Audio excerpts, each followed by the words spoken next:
Alright, I'm creating kind of a step-by-step, call it a training video for this crane. So that is a 2015 Peterbilt 384. That is a PM 38.5 crane. And I'm just going to go through a little bit of the setup procedure. Alright, so the PTO is not on. That means the computer is not on. So, pretty simple, right? Turn the PTO on. You can hear a little bit of a change in the, well, you can hear the hydraulic pump working. The first thing to do is a little bit harder to read. That reads F1.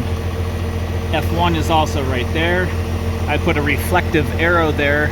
I like to say the very first thing you gotta do if you want to operate the crane is function 1.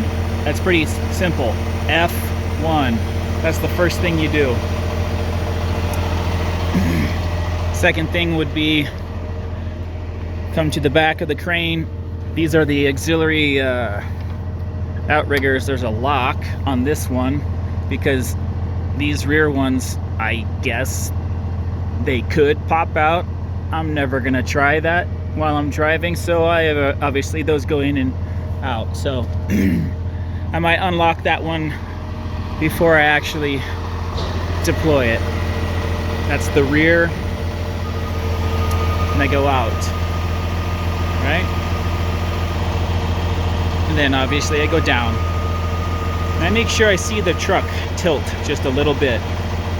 If you don't put enough downward pressure on this, there is a sensor back there that could, say, trip off when you have your boom on that side of the truck too far. You don't want that to happen with this outrigger or the rear outriggers. You cannot adjust downward pressure on the rear outriggers while you have your boom out. You can, however, adjust your front outriggers when they are out. So that's for the front. It's a solid 4 to 5 seconds. I think they don't want people standing directly in front of it, hitting that button, and they don't want someone to get nailed because it will come out fast. So I'm going out and down, right? Pretty simple. That's the down button. I'll have to relabel those. Down, and then what I do is, as I'm pressing the down, I like to see the truck move just a little bit. The second thing is, I'll watch that gap as this outrigger is pressing, well, the jack is pressing down. This outrigger will lift up, that will go up, and there has to be a micro sensor, micro switch inside there. I know there is. So then keep going, watch that close, there. And I heard a little bit of sometimes I'll hear a little bit of a noise maybe from the little foot. I'm satisfied with that. Just me, I like to put the remote control right here. I do not set it up like this because I learned a long time ago, I went over train tracks or something, and that my body weight came down and it's kind of clipped one of these little paddles and it just broke that. So I always tilt it like that and I've never had a problem. Then I also have this always charging overnight. Okay, pretty simple. Okay, after I grab the remote control out, I'll typically walk around the truck this direction as opposed to the front, and the reason is simple. I need to unhook the rear passenger side outrigger. And there is a tiny, tiny, small leak right in here that I'll get to that in a minute, but it's a booger to try to tighten that nut, and I can't really quite get it. Just to keep my hands free while I am getting the outriggers out, I'll typically just hang the remote right there. So the back outrigger. That's out. Okay.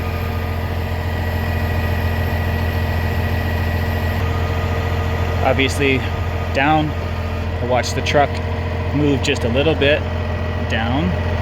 And then since there's a 4-second delay, I like to hit that front outrigger button. And then I'll grab my next outrigger pad. And I'll generally throw it in the general area where I know it's gonna kind of land. And obviously I go out and down, right? Again, I kind of like to watch the truck and I listen to the crane. Okay. We did have some rain recently, so when I unstow, we'll likely see some rainwater just fall out of little pockets. So that will likely happen.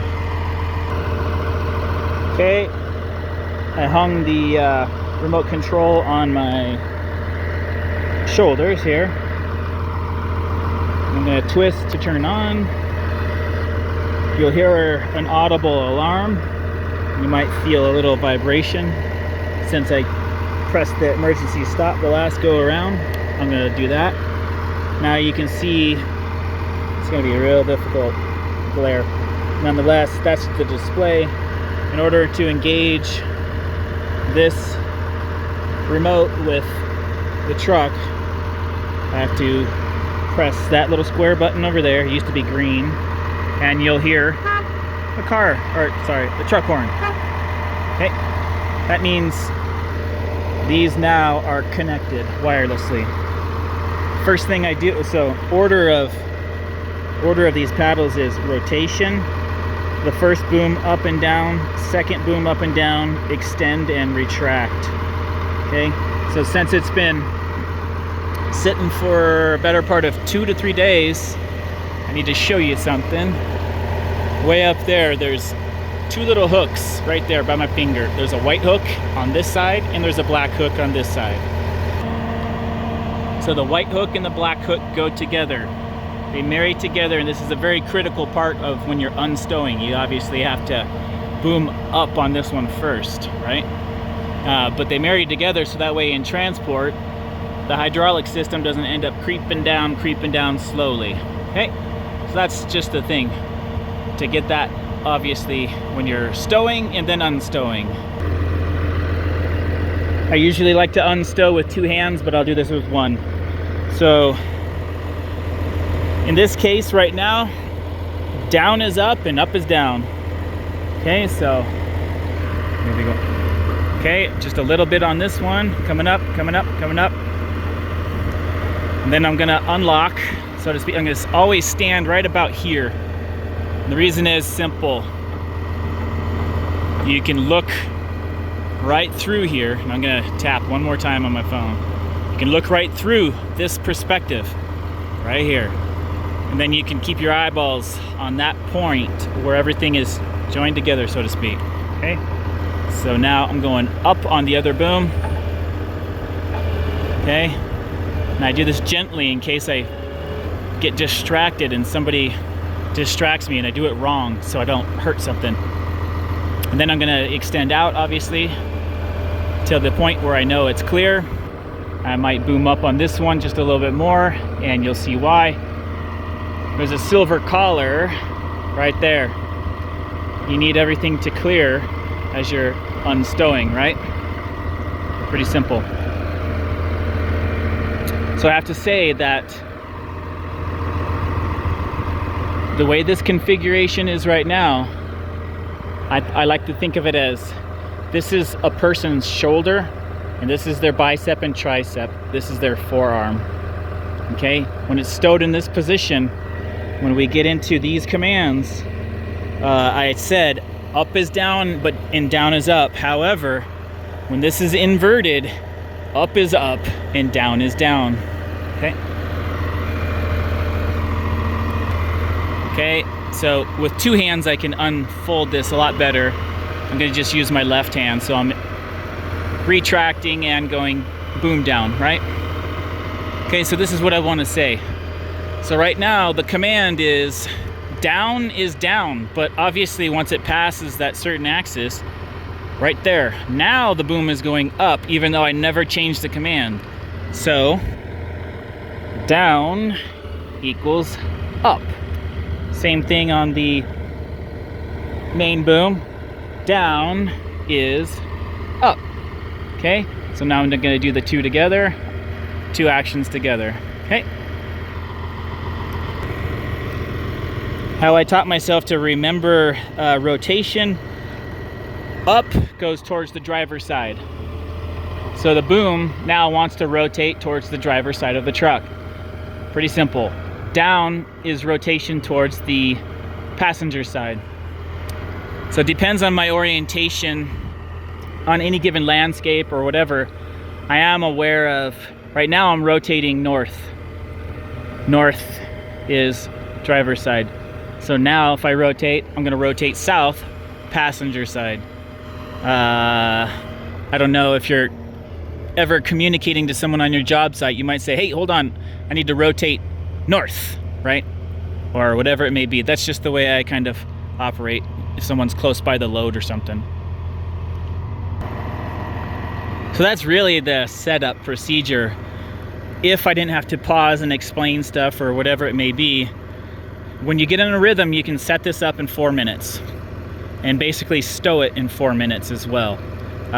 It's pretty dang fast. I think it's fast. I like that. It does me just fine. I used to subcontract before with cranes, and whoa boy, sometimes those setup times can take a long time. The reason is simple. With a stick boom, you have to completely level the truck, right? And you have to suspend the whole truck. Knuckle booms are very forgiving because the key is to keep all the weight on the ground. And the stabilizers, the outriggers, are stabilizing the whole crane. So now we have 14 points of contact if you're counting all the tires and the outriggers. So right now, as we're looking at the truck, you can see the truck is actually slightly downhill this way, maybe 1 degree. I don't know, but it's not level, and it doesn't matter. The crane will just work just fine.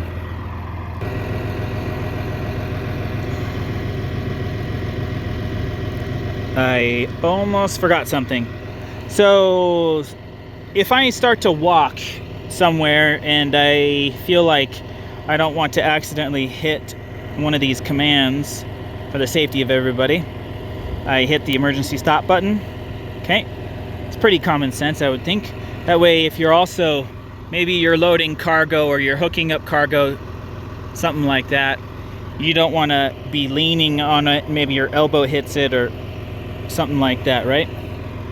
So after you have already hit this emergency stop, obviously when I undo that, I cannot get the crane to work. You have to re-engage the remote control by pressing the square button on the right side. There we go. So then that means the crane is now operable once again. Pretty simple. I'm very self-disciplined on this button. So then you hear on a job site quite a bit, you'll hear, because I'm trying to re-engage the remote control. It's a good feature to have, so that way if you are gonna rotate, lift, you're gonna make a movement, it alerts people and people are familiar with what you're doing. Especially if you work with them more than once, they'll quickly figure out, oh, he's gonna rotate, he's gonna move up and down, extend, I gotta get out of the way. Pretty simple, right? Just little details of the truck. Since I am a tree guy, I do load this thing, or I have historically loaded. I just don't do a whole lot of big tree removals anymore. But yeah, you can see my, call it my tree graveyard out there, right? I have hundreds of logs out there. It's actually about 200, you can't see further out. It's about 300 feet from one end to the end of the property. Nonetheless, the logs are pretty heavy, and sometimes hanging from the hook, if it wants to yaw, right, rotate around, 5,000, 6,000, whatever it is, several thousand-pound log just rotating, boom, can bend those things. I frankly don't care. But anyway, this the pockets are all okay. So that means new stakes can be put in, or something completely different can be put in, and I'll show you what else I have for this truck. Oh, another feature, obviously, you can save fuel if you feel like you're not going to do anything for a while. So then this is the turn off the engine button right there. There we go.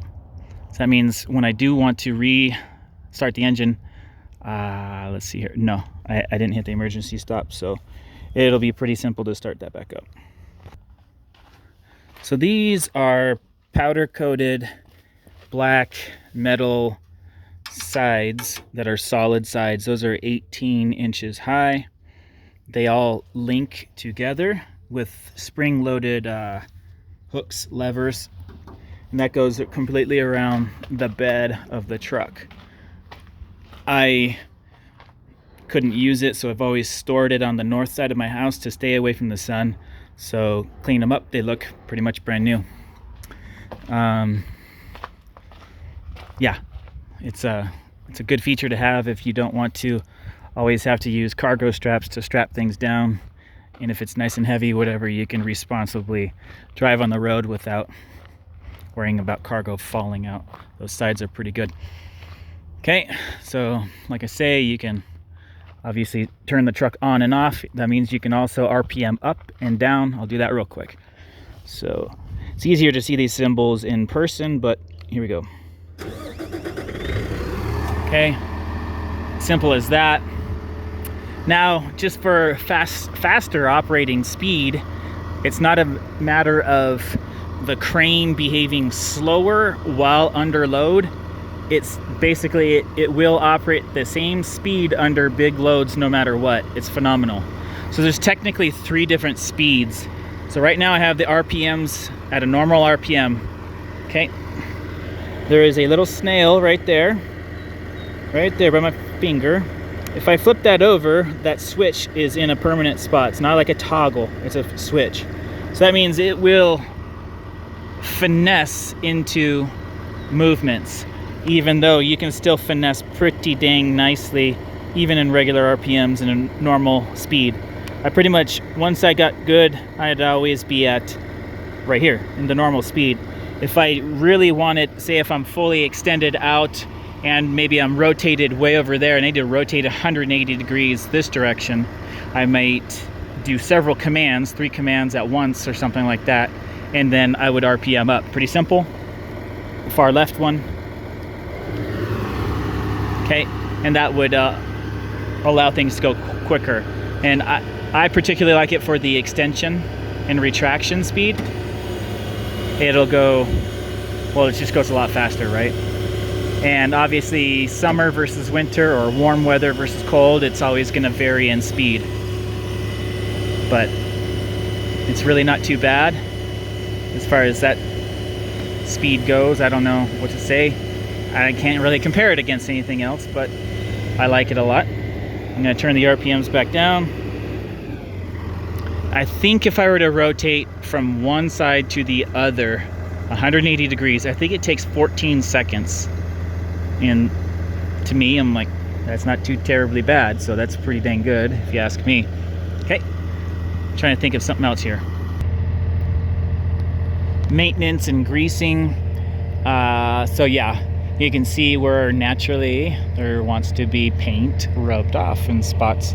Those are typically the spots I will grease, and I will focus that attention greasing. I see on the bottom of that one with the recent rain and not using it for 2 or 3 days, a little rust, so grease going on there soon. It's pretty darn simple. Okay, these are where the manual extensions are stowed, pinned and locked in place. I like to use, well, number one, yeah, anyway, I'll have to go over that in a little bit later, but I technically will use some sort of stable, like a stable fixture, like a tree, to pull the manual extensions out, because, well, I'm a tree guy and I have that on my job site, typically on the very tree I'm going to actually cut down and remove. So I'll put it like a nylon strap around the tree, put it on the crane's hook, and pull those out, super fast. And that means when I want to stow, and I can push it all together back inside. Pretty simple that way. There is a possibility, there is a way, and I'm going to show you here in a second to somewhat you can get one extension out by using gravity over here. I just thought of a small detail. There is a tight clearance there. There's a bracket that hangs off here. That bracket helps when this is all folded up. It keeps this upper cylinder from bouncing all over the heck and back when it's in transport. I'll have to show you a slight modification we had to make to that because PM's engineering was inferior on keeping that thing from rattling around. I'll show you that here in a second. So the second, let's see, the second cylinder, let me extend out here. I need to show you something. Okay, right there. Now I'm gonna retract. That second cylinder dips down a little bit. That's just, it is what it is. That's a PM manufacturing thing. And it does rub on top of that, well, I don't know, that other part until right about here it stops rubbing. My guess is it's gravity that's basically pulled that down just a tad little bit. So I do watch, whoops, I watch that bracket as it passes by other fixtures and the hydraulic plumbing. See, there's like a half an inch clearance, I feel like. So I watch that very carefully because I don't know why. It could be different types of day, temperature or whatever.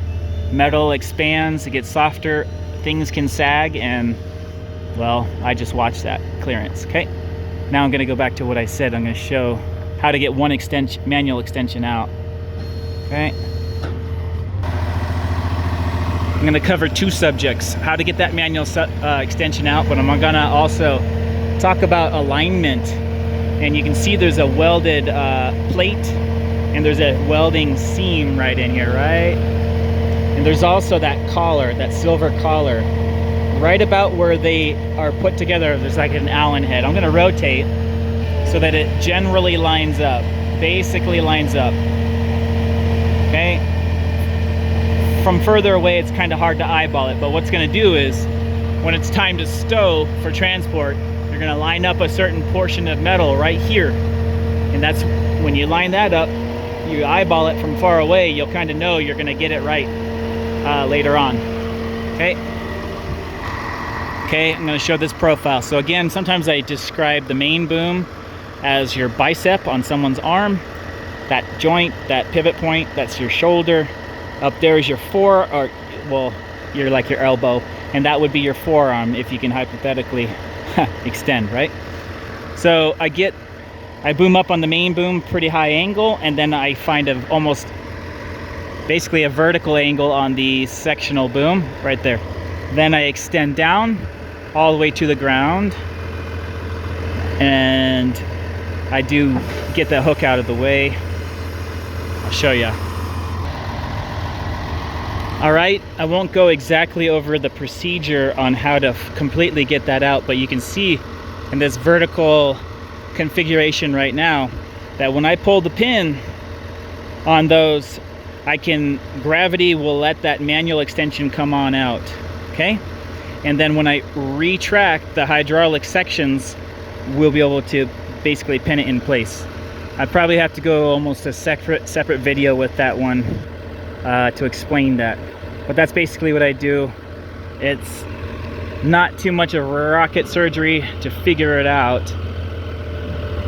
It's not too terribly bad, but there are some procedures that need to be done. We'll get into the stowing now.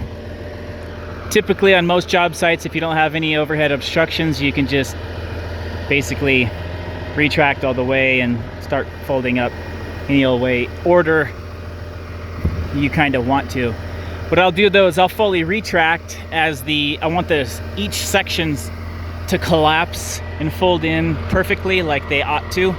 I don't want any section to be partially folded in. So that's that. So again, I stand right about this region right here. This is the passenger side front outrigger.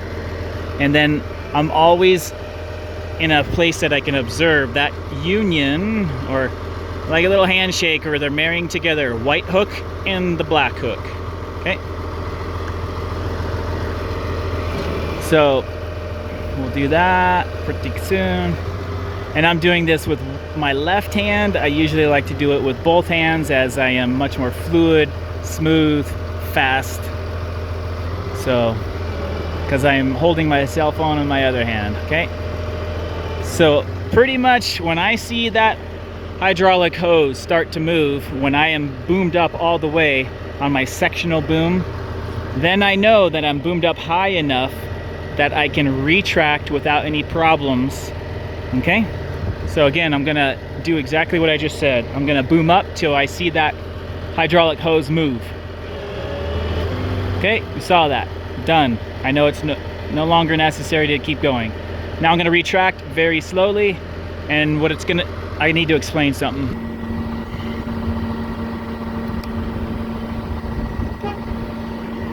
So here we go. I'll do that slow. Okay, there we go. And I'm gonna come in a little bit more. There. It's basically, sorry, that's together just fine. I'm gonna go back up real quick so we can replicate that same thing, but from over here. Okay, change my view. I'm gonna try to hold that position. Now I gotta extend back out. Okay, we just see the tiniest bit of movement. I'm gonna retract in, we'll see the tiniest bit of movement. And you know you're done. That's it. Okay, going back to when I was telling about rotation, I'm gonna rotate just a tad bit more to the east now. Okay, and then now it's my job to put this right in that tiny little slot, right? That little slot, okay? So there we are, that chunk of metal plate with a hook, a little hole in it. I have never locked that, but man, I guess if someone really wanted to, they can lock that by putting a pin back there. You have about 1/8 of an inch of play on the left and the right. It's really not that hard, because difficult to line up, because you can feather into these controls. They're just real brilliant, right?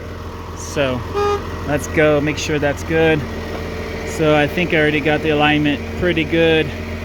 All right, so we're satisfied with that. So I did much of my rotation by using that welded seam and that collar where it comes together.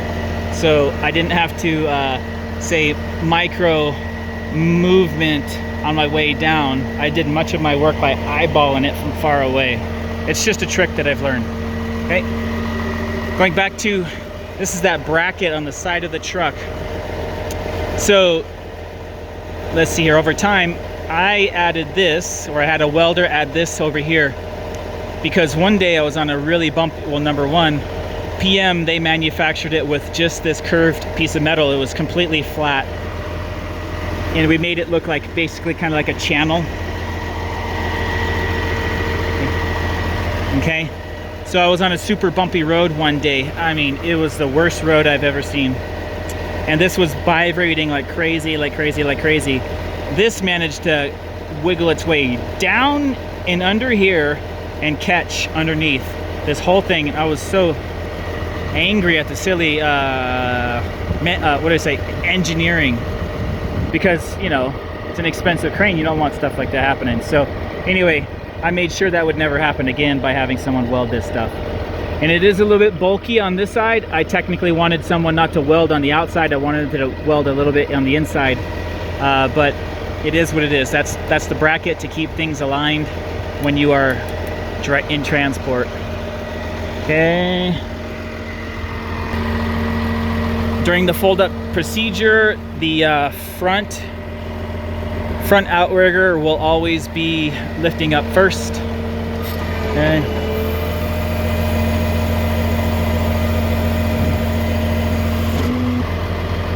Then I will do the rear. The rear will instantly be responsive when I mentioned the front has a 4-second delay for whatever reason. Again, I think it's just because they don't want the operator being too close to that to get smashed in one way, shape, or form. Okay.